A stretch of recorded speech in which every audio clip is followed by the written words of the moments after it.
It's going. It's kind of stressful. It's my first time doing this, so I hope I do okay. I bet you're going to do just fine. It's not really that hard once you get used to it. So I'm going to give the brief introduction on you so everybody knows who you are, and then we'll Sure. go into asking questions. Great. So Dr. Berry is a family physician, speaker, and author based near Nashville, Tennessee. Born in Linden, Tennessee, Yes.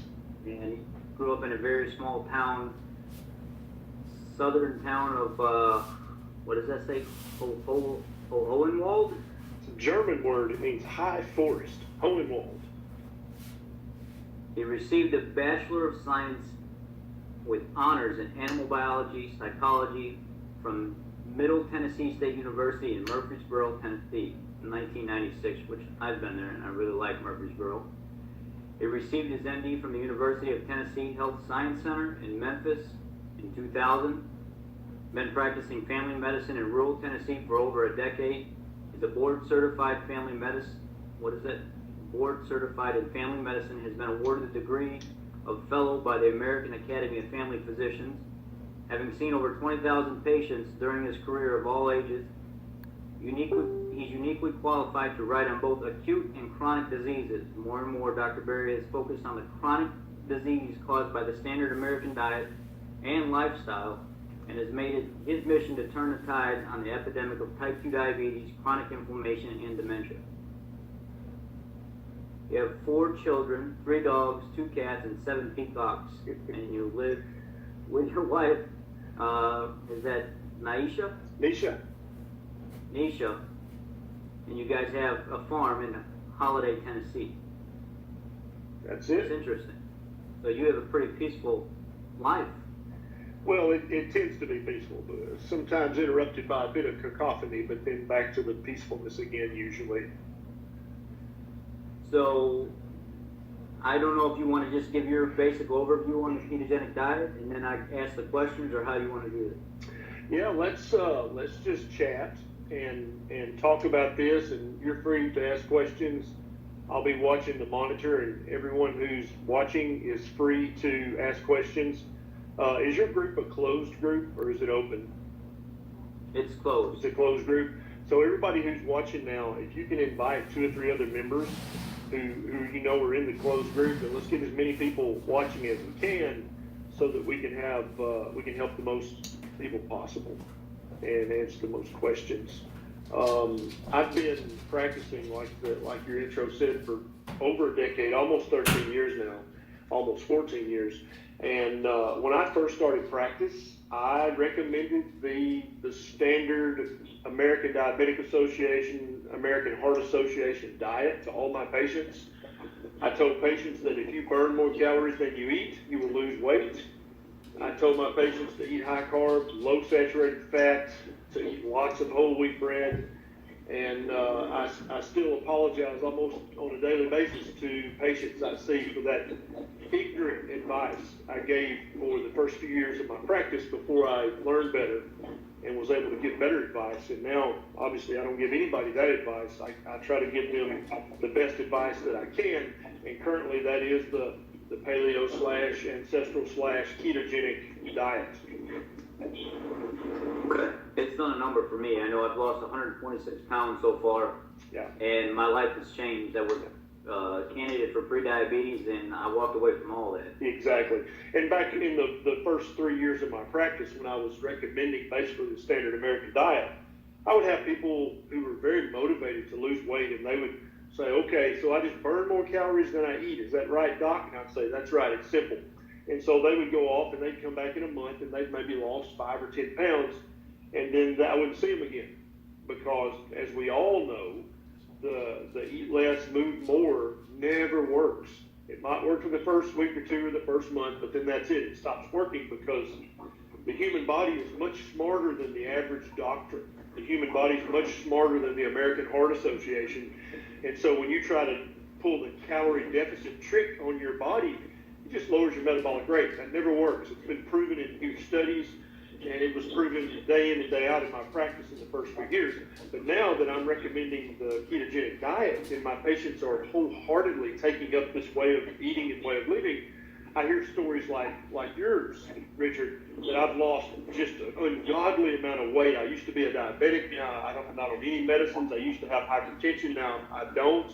I used to have, I used to worry and be on a cholesterol medicine. Now I'm not.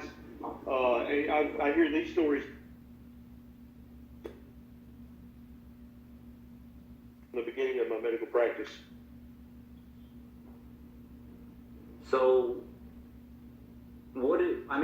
so that's what I experienced at the VA as well. When I went to the VA and I told them something's wrong with me, I can't figure out what it is, I can't lose weight, I'm doing all this stuff, what do you want me to do? They put me in touch with a nutritionist, and the nutritionist was telling me have 300 grams of carbs a day and all this other stuff, and you can have fruit, and it wasn't working, and I kept studying about ketogenics, and I kept studying, and then all of a sudden I started losing weight, even when I just started cutting sugar and carbs out. I wasn't even counting. Exactly. I just ate food. Yeah, and I'll have a lot of patients who don't see me for a few months, and they'll come back in the office, and that's one of the beautiful things about the ketogenic diet is it's very sticky. Once you start doing it, even if you backslide, you're still pretty much doing it because it makes so much intuitive sense that once it works for you one time, you never go completely back to the old way. And these people, be out of touch with me for 3 months or 6 months, and they'll come back and they're like, well, I haven't really been following the diet. And I'll look at the chart, and they've lost 3 more pounds in the last 3 months or 6 months, which is not a lot of weight. But what you have to understand is the average American, if they're not trying anything, the standard is they gain a pound or 2 every year, right? It's just every year you gain a pound or 2 for your entire life until you're obese and you're old and obese. But these people are like, really? I've lost 3 more pounds? I'm like, yeah. And so that's one of the beautiful things about the ketogenic diet is it's so sticky. Once you start doing it, even if you get out of the 100% keto, you're still eating such a better diet than you used to eat, just because you know better, that you never go back to the old stupid way of eating. Right. I'm afraid that viewer-wise, statistically, this is what I get. I might get between 10, 15, 20 people, and that's typically all that's fine. Up. To have that many watching live is fine because on the replay, you'll have a lot more people come in. And everybody that's watching now, give us a thumbs up or a heart and leave us a comment, and that'll bump the Facebook algorithm so that everybody in the group gets a notification that we're live. And so more people will join us. And if you know any other group members by name, just tag them in a comment, and that way they'll come on live too, and that'll help the numbers because we want to help as many people as we can this evening. So I don't know if you're ready. I'm ready. With it. So what I hear a lot, and a lot of people ask me, is they get approached by many other people from different groups. They want to know about potassium. Do I need to take all this excessive potassium like they say I do? And I just don't know what. Sometimes I know what to tell them the FDA recommendation is, but I don't know the actual medical answer. Yeah. So when you are eating the standard American diet, there's a lot of inflammation in your body. And when there's inflammation, there's swelling. And you guys have probably seen people who went ketogenic and their face is actually thinner. And a lot of the weight you lose in the initial stages is water weight. And that's because the ketogenic diet is very anti-inflammatory, not like ibuprofen, but in the actual natural way. And so when that inflammation calms down, then that excess water, that's what causes the swelling. It has to go somewhere. And you pee that water out. And when you pee it out, it takes salt with it. And one of the constituents of salt is potassium. And so it's not that the ketogenic diet makes you deficient in potassium. It's just that you're getting rid of all this water. And that's why in the first week or 2 or 3 or 4, you can have what's called the keto flu or the Atkins flu. And it's because all this inflammatory water is leaving and it's taking the salt with it. And so the 2 answers, if you're on a ketogenic diet, almost always, if you're having any trouble, if you're having trouble losing weight, having trouble with fatigue, is eat more salt, eat more fat. That's the answer to almost every question that anybody can have about the ketogenic diet. And so if you're eating enough greens and brassicas and cruciferous vegetables, you're going to be getting a lot of potassium. If you're using a good unprocessed sea salt, you're going to be getting a lot of potassium from that. But, we're so afraid in America. We're afraid of salt. We're afraid of fat. And so even though people like you and me say, hey, eat more salt, they're like, I don't know, that seems like a lot of salt.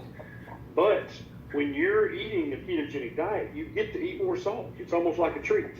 But you need that extra salt in order to keep the potassium, the magnesium, and the other ions high so that you can feel the best you can possibly feel. So potassium supplement, I'm not a big supplement guy. I've got a video on my YouTube channel about the very few supplements I do recommend. That's the next question. Yeah, in very unique cases, I'll recommend another supplement depending on your age, your condition, what medical conditions you have. But I'm not a big supplement guy. I don't recommend a lot of stuff. I definitely don't sell anything like that. And so I tend to only recommend what people actually need. So the next question is, I've watched your videos and I watch them all day while I'm at work. I keep my headphones on and I just listen to you talk, and I keep it on auto feed. I know the answer to it, but there's other people that probably haven't come across it yet. They want to know which ones you do typically recommend. Yeah, and so for most people in America, there's a very short list of the supplements that you need, and you tell me the ones you recommend, that you remember, Richard, from the video, and the ones that you think people need, and then I'll chime in and we'll get our heads together. The ones that I started taking are vitamin D. Yeah.